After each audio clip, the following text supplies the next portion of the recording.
Hi guys, it's Marnie here from Carrot to Orange. I am just sitting here listening to some music, and today I want to talk to you about Montessori parenting. So give me a second here. I'm going to shut off the music. Or do you want to have a dance party?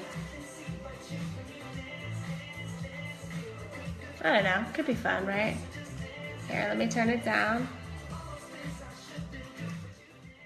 All right, here we go. All right, I'm starting to build an audience here. I'm going to stop the music. First, I want to say hi, and I want to say you guys are awesome. And do you like my outfit? I totally dressed up for you. I just got done a run, so you'll have to bear with me. I'm keeping it real here, but I wanted to say hi to you guys. I try to do it every Tuesday. So here we are. For those of you just joining, my name is Marnie Craycraft. I manage Carrot to Orange. It's a Montessori living and learning blog for parents and teachers and grandparents and high schoolers and college students, you name it. The blog is all about the Montessori lifestyle. So I, as you know, am a huge believer in Montessori as an educational philosophy, but also in pushing it out as a lifestyle. I think there's many people that can benefit from the Montessori approach. Babies, kids in preschool, kids in junior high, high school, adults, even elderly folks. And there's just so many wonderful things happening with Montessori these days, and I'm actually in the middle of a bunch of research to kind of push out some of those ideas for you, because one of the most common questions I get from my readers is, ooh, my kid's 5, is that too late to start Montessori? Or even later, wow, I have a 9 or 10-year-old that I really think could benefit from Montessori. Where do I start? Am I too late? Absolutely not, because I'm going to say it again and again and again. Montessori is a lifestyle, okay? So that's what we're going to talk about today. Montessori as a lifestyle and Montessori parenting. And first, I want to let you guys know that I do have a couple of really fun things for you. One is going to come at the end, so you got to stick with me here to the end of the Facebook Live, but I do have a fun little promotion for you guys just because you're awesome. But one thing that you can make happen right now, and I will actually put this here, let me pull this up here. I'll put this in the notes for the Facebook Live, but you can go to carrot.orange/Facebook Live. And what you'll find there is my all-time most popular post put into a nice little poster printable for you.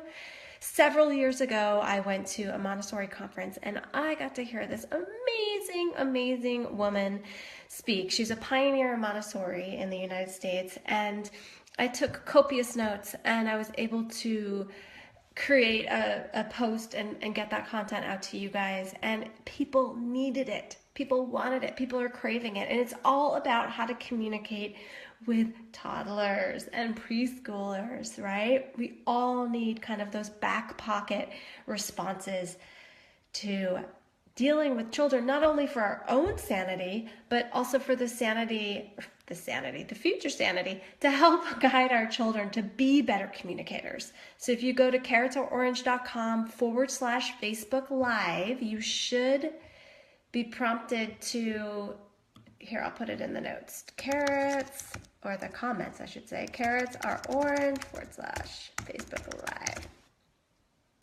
That should work for you guys. Yeah, there you go. I'm not sure why it says TMO free download, but we shall see about that.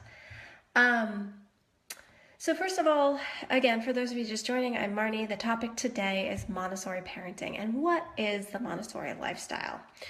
I want you all to chime in here. I want it to be a question and answer. I know a lot of you are new parents, a lot of you are new to Montessori, so throw it at me. Let me know your biggest obstacles. Let me know your successes. Share some of your small victories and what works with you and how you define Montessori parenting in your home.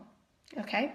So the first thing that I want to talk about, and I'm going to reference a couple of posts here that I've written recently, actually. One of them is, what is Montessori parenting? Okay, so what is Montessori parenting, and what does that mean? Well, really, in a nutshell, what it means is that you are giving respect to the child and you're letting the child lead his own development, whether that's cognitive, whether that's academic, whether that's social and emotional. What you're doing is taking a step back. You're not intervening. You're not shoving the child into a box and sending them down a path that society, or I don't know, sometimes even we feel like they need to be on.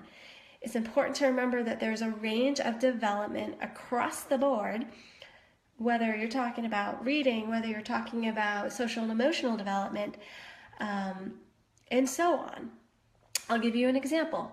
I have a 5-year-old who is almost 6 now, and he's awesome, and he's doing awesome, and everything, but man, has it been a bumpy road. And I won't tell you, I've had some pretty not so graceful moments as a parent in dealing with him. He is an explosive child, and I know you guys, some of you guys watching can relate. You also have explosive explosive children, right? So I know I'm not alone. But what I have come to over the years is, number one, these challenges that he has in his life and in his development, they are his greatest gifts. Boom, period, right? He goes against the grain. He has conviction. He's fiercely loyal. The second thing that I've come to realize over the years is that it is a lag in his emotional/social development, or lag in one area and outpacing in another area. Anyway, something's out of sync. I know you guys have heard that term before. So just like you must work with a child who is behind in reading or math or whatever, you have to work with the child on the social and emotional pieces too. We can't expect that a child just pops out of the womb and they are golden to have these amazing conversations and to resolve conflict. I mean, heck, we can't even do that, right? So really, when it comes to Montessori parenting, it's a lot about giving the child the respect and the space to develop on his own, in his own time frame. Now, what that doesn't mean is that you're just going willy-nilly and letting the kid run wild and like, you want to play with knives? Play with knives. That's totally great. And hey, you two over there, you're biting each other, kicking each other, drawing some blood. Hey, work out that conflict and let me know how it goes. No, that is not what I'm saying at all. We have to take a step back. Yes, we have to observe and understand the situation. We have to observe and understand the children and what they're each bringing to the table. We have to know when to intervene and when to guide. We have to prepare the environment and then give the children a lot of liberty within that environment. That goes for everything, folks. That goes for your play or your learning space, right? Preparing that environment in a way that is conducive to your child's interests, to your child's development, to your child's hooks, and making adjustments as you observe and you notice what's working and what's not working. That also goes with parenting and the softer things, which is really, really hard. That's the harder piece because you don't see a work on the shelf, right? But you have to prepare the environment when it comes to parenting and when it comes to communicating and when it comes to discipline.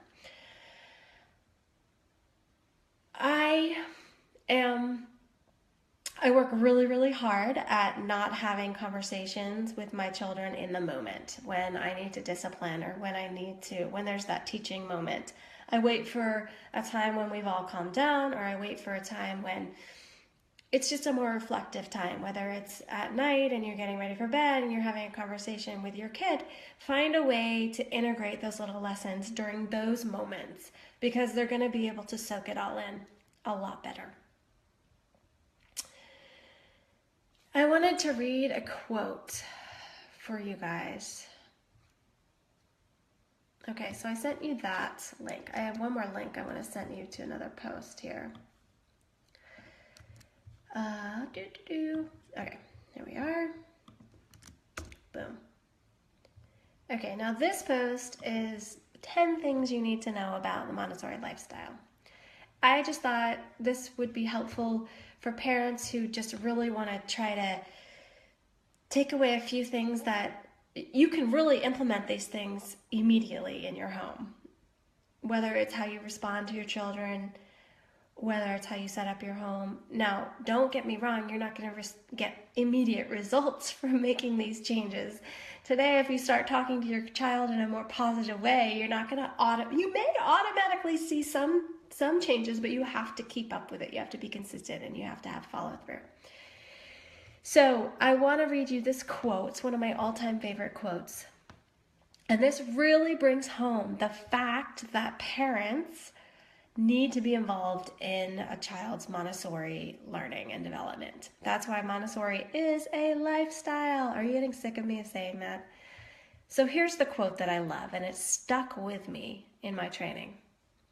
Quote, it is in the encounter of the maternal guiding instincts with the sensitive periods of the newly born that conscious love develops between parent and child. Dr. Montessori. We're their primary teachers. Whether you homeschool or whether you do supplemental work at home with your kids, or regardless, we are their first teachers. We are their biggest teachers. So our role is so, so, so important. I know you guys get that. For those of you who are just joining, I am Marnie Craycroft. I'd love for you guys to give me some heads up, or let me know who you are. Let me know what your questions are so I really, really don't like talking at my phone here. So anytime you can give me a question that I can respond to, I love you for that. My name's Marnie. I'm from carrotsorange.com, and we are talking about Montessori parenting and the Montessori lifestyle today. Also, for those of you who just joined, go to carrotsorange.com/Facebook Live, and you can find a really fun little printable. So, what parents need to know about the Montessori lifestyle? Well, number one, I'm going to reference this post, so that's what I'm looking at. Number one, it starts way before the early childhood classroom. Okay? Number two, respecting the child is at the core of the philosophy. We've talked about this. Positive discipline is at the heart of it. So what does it mean to be positive discipline? And this is really, really hard for me because I am a glass half full. I'm sorry, that is not at all what I meant. Half empty type girl. So I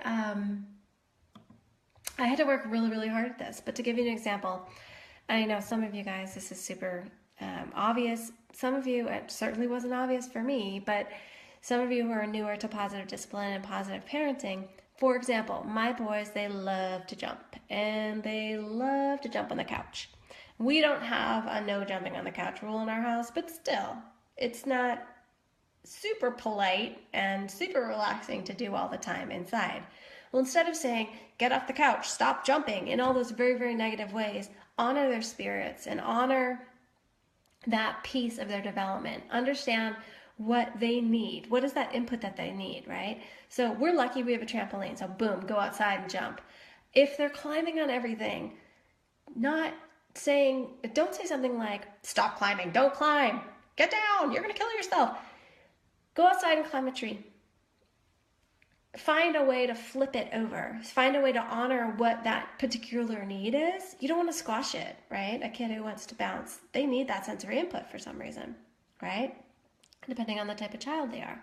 They want to climb. They're working on those gross motor skills. They want to climb. They need to climb. They need to feel that. Find a way to make that happen for them. So that's just one example of positive discipline. Or you could do something like, hey, Mom, can I have a cookie? Instead of just saying, no, you may not have a cookie, say, yeah, you can have a cookie after you finish your dinner. Okay, same point, but you're saying it in a positive way. I just gave you guys another link to some positive parenting resources to really, the way I try to write my posts is to give you guys some back pocket responses that you can just pull out and practice, because it takes practice, folks. Okay? So that's what these posts are all about. By the way, if any of you are going to my website and you get this pop-up, number one, I'm sorry if that's super annoying, but I do want to tell you that it's pretty ridiculously awesome, because if you opt in with that pop-up, you get my entire Taking Montessori Outside ebook series. So it's a pretty awesome opt-in. Practical life, language, Montessori, and sensorial. So it's pretty awesome. There's over 40 activities for you to take Montessori out. Aside. Let's see. Amber says, that's great advice. Thank you. Oh my gosh, I see my old friend Juliana just joined. Oh my God. I miss running with you. Well, hi. All right. So where was I? We were talking about Montessori lifestyle. Okay. So number 3 is the teach me to do it myself, right? It trumps everything over doing. It trumps doing. My words are all mixed up. Can you tell I haven't had coffee today? Allowing a child to do things for himself trumps getting involved and doing that task for the child any day, any hour, any minute. Okay, and I know in the short term this is super, super hard for us because we're trying to get out the door and we're trying to get kids into bed. But if we can, again, take a step back and give them the space and give them the time, the time they need to do these things on their own, they will benefit in such huge ways. Not only will they learn how to take their shoes on and off, which is great, right? That's really helpful, but they'll gain confidence and they'll gain security and independence and all of these things that will come to fruition down the line. And you just have to have faith in that. Sorry guys, I started to laugh in the middle of that because Julian says, I need this stamped on my forehead. Hey, you and me both. Number 4, intervening is your last resort, which is so, so hard, right? I have a good friend that always says, take a deep breath and pause, like count to 3. Even having that 3-second pause will help you be less reactive. That's one example. Another example is watching a child trying to put a puzzle piece together, trying to take that shoe off, right? You're just like, well, you gotta give them the chance. You gotta, intervening is your last resort. And the other thing is you could say, if they're getting frustrated or it is taking a ridiculously long amount of time or you think you might be able to guide them or demonstrate, you could demonstrate with your own shoe. You could ask, how can I help you? Would you like my support? And that gives them permission to invite you into the situation rather than, hey, scoot over, let me help you with those shoes. Okay, my 2.5-year-old wants nothing to do with me helping him get his shoes on and off. And he's just remarkable. He puts them on, he puts them off. He's just awesome in that way. Number 5, children are capable of communicating. They are rock stars. And it's amazing. I think my mom used to say, someone used to say in my life, some wise sage in my life, used to say the two most honest people in the world are children and old people. And you got to believe that, right? So communicating gets really hard and mucky when we get older because we don't want to hurt people's feelings and we've got all these emotions. And maybe that's because we were not given the opportunity to have these conversations and we were not listened to and we were not given the opportunity to problem solve and to resolve conflict on our own. Maybe that's why it gets all mushy. But if we can give them the opportunity and the respect that they're due in terms of their capacity and their ability to communicate effectively and to resolve conflict, then we're all going to be much better off. Just trust me on that one. And I think adults often look down on kids, and we need to start looking them in the eye, literally and figuratively, because they are so capable of communicating. They're capable of understanding what's going on, the nuances, the big things in life, right? We got to give them the respect they deserve there. I have loads of books for Montessori parents on my website if you'd like to check out those books. Loads of at-home tips when it comes to how to structure the child's bedroom, how to structure the kitchen, how to integrate everyday Montessori into your lives, whether that's a low coat rack for your child to be able to access, put his coat on and off that coat rack. That's nice, right? It could be a light switch extender, a faucet extender, a stool, right? Just giving the child the opportunity to be independent and to take care of herself is huge. I know you guys know that. One other thing that I like to emphasize with my work and talking about Montessori as a lifestyle is that, and for some reason I feel like this isn't talked about a lot, but Maria Montessori wrote a lot about how learning and movement, are often combined and should be combined as much as possible. And that has a lot to do with brain development. Actually, it has everything to do with brain development. Who am I kidding? So anything from allowing the child to jump on the trampoline or giving them the opportunity to climb or to get that vestibular, I think I'm saying that right.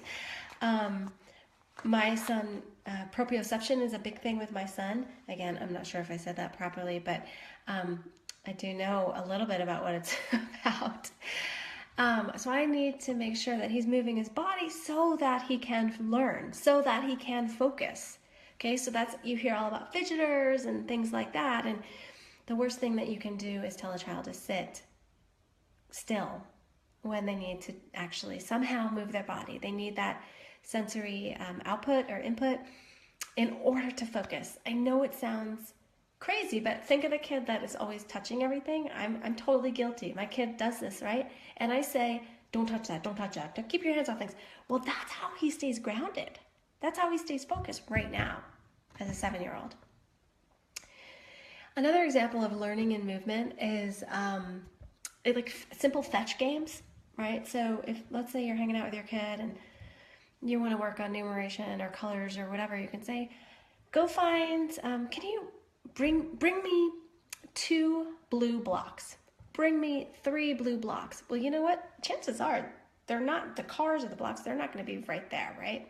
So I got to get off pretty soon here because my 2.5-year-old just got home and he's going to be like, Mom. So chances are those items are not going to be right in front of you, right? So the child's going to have to get up, explore, work around the room, work those executive functioning skills. The whole time he's thinking 2 blue cars or 2 cars, whatever, whatever point you're at. And that, it works wonders with brain development. The fetch game, just do it with everything, okay?